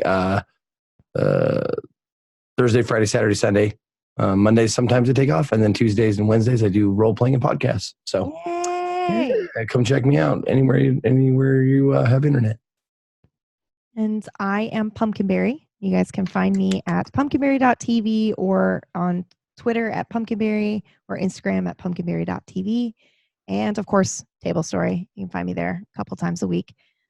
But thank you guys, Nocturnals, for this special 430 episode that we've done for you, but also just thank you for supporting us. Thank you for your love. Thank you for your fan art. Thank you for all of your theories in the Discord, for tweeting at us. We see all of that. We geek out about it in our own private Discords. I share everything that I possibly can. I can't tell you the number of times I've cried outside of the show just from the pure generosity and overwhelming excitement that the Nocturnals bring to the show. So yeah, thank you for that. Special, extra special shout out for you, Nocturnals. And welcome to the darkness. And we'll see you next Wednesday. Bye. Bye. Bye. Bye.